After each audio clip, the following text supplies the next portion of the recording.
Sir ये hot seat लेने के पहले हमारे क्या बड़ों का आशीर्वाद लिया जाता है कुछ भी अच्छा काम करने के बाद। अरे सर ये मत कीजिए, थैंक यू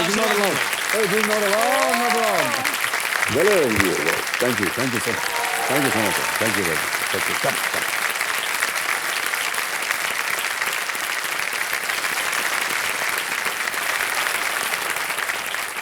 ये मैं आप शाख से प्रश्न पूछना चाहता हूँ, ये अनुपम जी को आप ज्ञाननाथ जी क्यों बोलते हैं?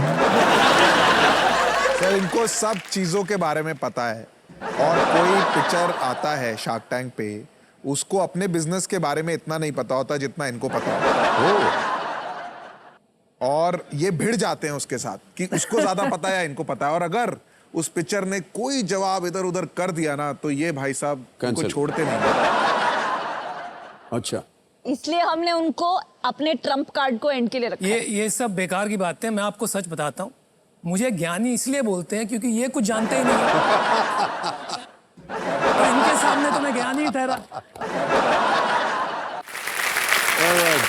जी अमित जी 10 प्रश्न पूरे हो गए हैं, 3,20,000 आ गए हैं आपके। एक तो जी ये डीजे बाबू शांत हो गए हैं। अब आपके पास प्रत्येक प्रश्न का उत्तर देने के लिए समय चल। हमारा जो एक जैकपॉट प्रश्न है 17वां प्रश्न 7.5 करोड़ का, तिलिस्मी तिजोरी उसका द्वार खुल जाता है।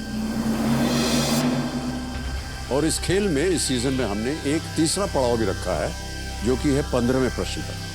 उसका मूल्य है 75 लाख रुपए, 75 लाख, जो है धन अमृत पड़ाव। ये यहाँ पर खुल जाता है इसका द्वार। अब आपके पास एक लाइफलाइन बची हुई है, बहुत ध्यान से खेलिएगा। अगला प्रश्न जो है ये है 11वां प्रश्न। इसको हम लीस्ट रिस्क वाला प्रश्न कहते हैं, क्योंकि अगर आपने मान लीजिए दुर्भाग्यवश गलत उत्तर दे भी दिया तो आप कुछ खोएंगे नहीं। अरे निश्चित हो गया कि आज आप 3-20 ले जाएंगे अपने इस बहुत ही नेक काज के लिए। बिल्कुल। 11वां प्रश्न 6,40,000 रुपए। रेडी? अनुपम जी, अमित जी, 11वां प्रश्न आपके स्क्रीन के ऊपर। पार, बोगी, ईगल और एल्बाट्रॉस किस खेल में उपयोग होने वाले शब्द हैं? In which sport are terms like par, bogey, eagle and albatross used? Option सुनिए। A, ये तो मिल गया भाई। golf, B, curling, C, basketball या D, croquet? मैंने जब यूएस में रहता था जी तो मैंने गोल्फ शुरू किया था वहां पर खेलना। ओके, ये डेफिनेटली ए है, गोल्फ। अगर आप अनुमति देते हैं तो इसे लॉक कर दिया जाए। मैंने वी करके एक वो होता है वर्चुअल, उसमें खूब खेला है मैंने। मैदान पे नहीं तो खेला। इन्होंने फेक गोल्फ खेला है, मैंने रियल गोल्फ खेला है। पर आंसर दोनों को पता है। आंसर तो दोनों को पता है, तो ए को लॉक कर दिया जाए। एक गोल्फ पे ताला लगाया जाए।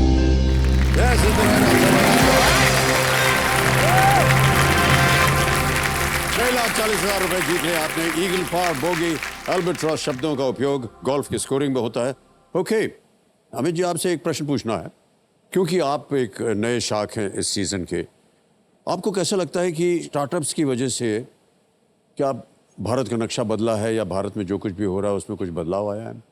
सर यहाँ पर है ना, मेरे व्यू में इंडिया पूरा नया भारत बन रहा है और बहुत ही ज़बरदस्त एक वेव चल रही है चेंज की, जिसमें घर घर में एंटरप्रेन्योरशिप एनकरेज करी जा रही है। अगर आप पहले थोड़ा टाइम पहले जाएं, जब मैं बड़ा हो रहा था, तो रिस्क टेकिंग एबिलिटी बहुत कम होती थी मिडिल क्लास फैमिलीज़ की। मतलब आप मानोगे नहीं, शार्क टैंक में मैं जब पिचेस देख रहा था तो इतने छोटे यंग बच्चे भी आए हैं मतलब पिच करने। तो ये जो एक डर होता था ना कि क्या होगा, सब लोगों ने छोड़ दिया। एंटरप्रेन्योरशिप की दरिया में कूद गए। शार्क टैंक ने मेरे ख्याल से घर घर तक एंटरप्रेन्योरशिप पहुँचाने में बहुत ही अहम रोल प्ले किया। बहुत सारी फैमिली वाले मेंबर्स आए साथ में पिच करने। तो ये जो हौसला है वो बढ़ते जा रहा है देने का, कि आपस में हम लोग साथ में मिलके कुछ कर सकते हैं। तो ये शो जो है एक अलग ही लेवल का इम्पैक्ट दे रहा है नेशन को, मेरे भी।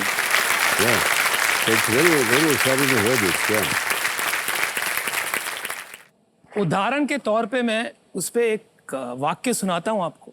मैं काफी सालों से एंजल इन्वेस्टिंग कर रहा हूँ।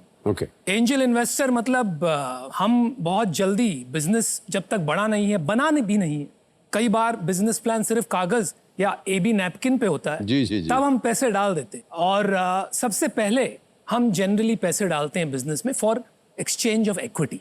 तो नॉट एज अ लोन, लेकिन इक्विटी के बदले हम पैसे डालते हैं, तो आगे जाके अगर बिजनेस बने तो हमें उससे कमाई।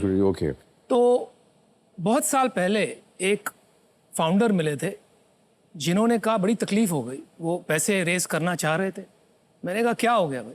मैंने कहा देखिए पैसे तो मैं रेज करना चाहता हूँ, लेकिन मैं शादी भी करना चाहता हूँ, लेकिन जो मेरी गर्लफ्रेंड है उसके माँ बाप मान नहीं रहे हैं। मैंने कहा भाई क्यों नहीं मान? उन्होंने कहा क्योंकि मैं एक एंटरप्रेन्योर हूँ, तो वो सोचते हैं इसके भविष्य में तो क्या रखा है, तो आप ऐसा कीजिए, आप एंजल इन्वेस्टमेंट कर दीजिए, मैं उन्हें इन्वेस्टमेंट भी दिखा पाऊंगा, मेरी शादी भी हो जाएगी। मैंने कहा भाई मैंने शादी.com खोल रखा है ताकि आप पैसे दो कि शादी करवा लो। आप मुझे कह रहे हो कि आप पैसे दो शादी भी करवा लो। लेकिन ये काफी समस्या होती है। ये तो मजाक हो गया, लेकिन इसमें बहुत गहरी बात है जी जी जी। कि हमारा देखने का नजरिया हमारे देश का बदल गया है। मैं समझता हूँ आने वाला दशक भारतीय एंटरप्रेन्योर्स का है, और सबसे अव्वल नंबर के एंटरप्रेन्योर्स हमारे देश से ही निकलेंगे। Well said, sir, well said. Bharat का ये दशक नहीं, ये सेंचुरी भारत की है मेरे जी view जी में। जी बिल्कुल ऐसा लगता है आपको। मैं ऑलराइट, अब आएगा आपके सामने 12वां प्रश्न, और ये है 12,50,000 रुपए का। रेडी? 12वां प्रश्न आपकी स्क्रीन के ऊपर ये रहा। प्रश्न ये है, इनमें से किस ब्रिटिश प्रधानमंत्री ने पद पर रहते हुए विवाह किया था जो लगभग 2 सदी में होने वाली ऐसी पहली घटना थी? Which of these British prime ministers got married while in office? The first in nearly 2 centuries to do so. Option सुनिए। A. David Cameron. B. Margaret Thatcher. C. Boris Johnson. D. Theresa May.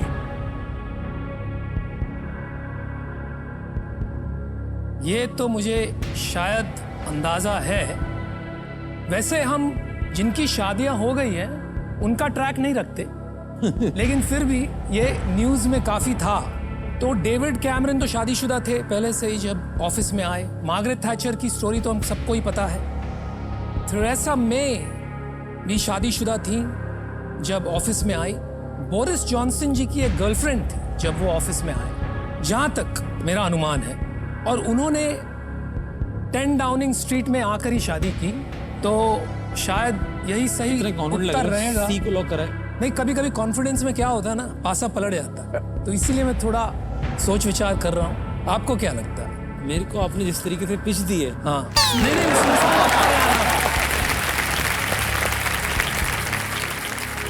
तो लग तो वही रहा है। क्या करना चाहेंगे आप? इसको लॉक कर दिया जाए? पूछ रहे हैं या कह रहे हैं? पूछ भी रहे हैं, कह भी रहे हैं, आप जैसा समझ लीजिए। चलिए लॉक करते हैं सी को, बोरिस जॉनसन। Alright. सही जवाब है। सी, बोरिस जॉनसन। ताला लगाया जाए। आपने कहा थेरेसा में ब्याह करके आई थी, मार्गरेट थैचर ब्याह करके आए थे। डेविड कैमरॉन के बारे में आपने कहा कि नहीं, उनकी तो शादी हुई थी। कैसे मालूम था कि उनकी शादी हुई? क्योंकि जब आप टीवी पे इनॉग्रेशन वगैरह देखते हैं, जब ये ऑफिस लेते हैं, जब स्वेरिंग इन सेरेमनी होती है, काफी न्यूज में दिखता है। तो उनकी दिखाते हैं परिवार। उस टाइम परिवार दिखाते हैं, लेकिन अगर आपकी गर्लफ्रेंड होती है तो शायद उसको नहीं दिखाते। तो क्या पता।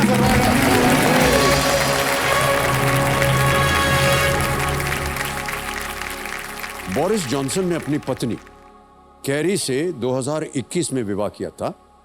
वो 2019 से 2022 तक यूके के प्रधानमंत्री रहे, और उनका अपनी पूर्व पत्नी जो कि भारतीय मूल की थी से डिवोर्स भी इसी दौरान हुआ था। अच्छा जी। मैं ये कहना चाहता हूँ आपको सर, समझ आया इनको हम ज्ञाननाथ जी क्यों कहते हैं? जी जी, अभी बिल्कुल समझ में आ गया। सर ये नाश्ते में हम चाय पीते हैं या इंसाइक्लोपीडिया खाते हैं सर?